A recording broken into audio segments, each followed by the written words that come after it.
नमस्कार और साक्षी news centre के खास कार्यक्रम विश्व खबरों में आप सभी का स्वागत है।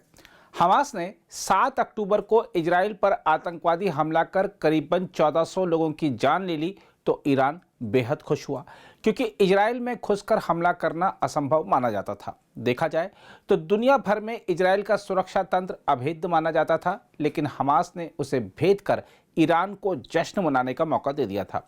लेकिन अब जबकि इजराइल की ओर से गाजा पर भीषण हमले हो रहे हैं और गाजा में मरने वालों की संख्या 10,000 को पार कर गई है, तो ईरान सकते में है। ईरान को समझ नहीं आ रहा है कि वह जश्न मनाए या अपने किए पर पश्चाताप करे। ईरान में गाजा के हालात को देखते हुए बैठकों का दौर जारी है, लेकिन वर्तमान स्थिति से निपटने का उपाय किसी को नहीं सूझ रहा है। इसलिए कोरी लफाजी कर माहौल को गर्म रखने का प्रयास किया जा रहा है। इसी के तहत ईरान ने इजराइल को चेतावनी दी है कि अगर उसने गाजा पट्टी पर अपनी निरंतर बमबारी नहीं रोकी तो उसे कई मोर्चों पर गंभीर परिणाम भुगतने पड़ेंगे। हालांकि इसके साथ ही ईरान इस बात को भी समझ रहा है कि यदि वह सीधे इस युद्ध में उतरा तो उसके लिए भी मुश्किल हालात खड़े हो सकते हैं, क्योंकि मौका देखकर अमेरिका भी उस पर हमला करना चाहेगा। जहां तक ईरान की धमकी की बात है तो माना जा रहा है कि उसने इसके जरिए यह संकेत दिया है कि वह अपने लिए काम करने वाले मिलिशिया संगठनों को इजराइल पर हमले तेज करने की धमकी दे सकता है। हम आपको बता दें कि लेबनान के साथ लगती इजरायली सीमा पर कम स्तर की झड़पों में शामिल हिजबुल्लाह आतंकवादी समूह और सीरिया में असद सरकार दोनों की ईरान के साथ घनिष्ठता है। दूसरी ओर ईरान की बढ़ती शत्रुतापूर्ण बयानबाजी को देखते हुए अमेरिका और इजराइल रणनीति बना चुके हैं कि अगर तेहरान संघर्ष में शामिल होता है तो क्या करना है। देखा जाए तो ईरान को लेकर इजराइल की स्थिति किसी प्रकार का समझौता नहीं करने वाली रही है। पहले भी उसने ईरान के परमाणु केंद्रों पर सर्जिकल हमले करने की पैरवी की थी और वह ईरान के परमाणु वैज्ञानिकों की हत्या में भी संलिप्त रहा है।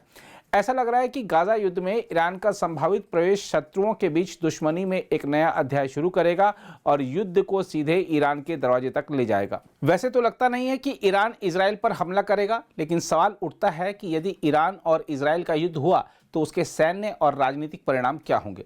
यदि यह युद्ध होता है तो एक बात स्पष्ट है कि ईरान को इजराइल की ओर से कड़ी प्रतिक्रिया का सामना करना होगा।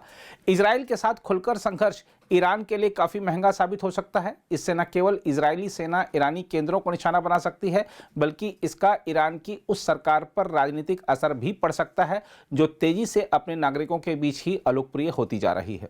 आग से खेलने को हमेशा आतुर दिखने वाले ईरान की चेतावनियों में कितना दम है, इसका अंदाजा उसकी पूर्व की चेतावनियों के हश्र से भी लगाया जा सकता है। हम आपको याद दिला दें कि अमेरिका द्वारा मशहूर युद्ध नायक कासिम सुलेमानी की जनवरी 2020 में हत्या किए जाने के बाद ईरानी प्राधिकारियों ने करारा जवाब देने का वादा किया था, लेकिन उनकी प्रतिक्रिया अपेक्षाकृत कमजोर रही थी। ईरान ने इराक की 2 एयरफील्ड पर पूर्व चेतावनी देते हुए हमला किया था, जहां अमेरिकी सैनिक तैनात थे। यही नहीं, सीरिया में रूस और ईरान समर्थित बशर अल असद सरकार के बने रहने के बावजूद ईरान ने कभी भी इजराइल पर हमला करने की जरूरत नहीं की, जबकि इजराइल ने सीरिया में ईरानी संपत्तियों को लगातार निशाना बनाया है। इजराइल के बारे में ईरान के रुख की बात करें तो आपको बता दें कि वह इजराइल के अस्तित्व के अधिकार को ही खारिज करता है और इसे देश नहीं बल्कि एक यहूदी संस्था मानता है। ईरान की आधिकारिक घोषणाएं इजराइल विरोधी बयानों से भरी पड़ी हैं।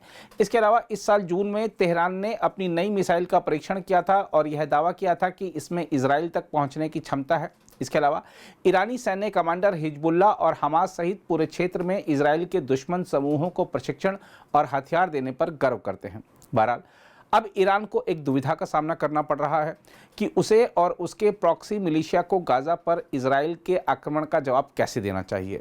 ईरान द्वारा प्रशिक्षित और पल्लवित हमास का जो हश्र इजराइल ने किया है, उसको देखते हुए ईरान की आगे बढ़ने की हिम्मत तो नहीं हो रही है, लेकिन अगर ईरान कुछ नहीं करता है तो उसके तेज तर्रार नेताओं को अपनी विश्वसनीयता खोने का खतरा सता रहा है। अगर आप भी लेना चाहते हैं देश दुनिया की तमाम जानकारी तो आज ही सब्सक्राइब करें हमारे चैनल को। साथ ही नीचे दिए बेल आइकन को जरूर दबाएं ताकि हर अपडेट आप तक पहुंच सके।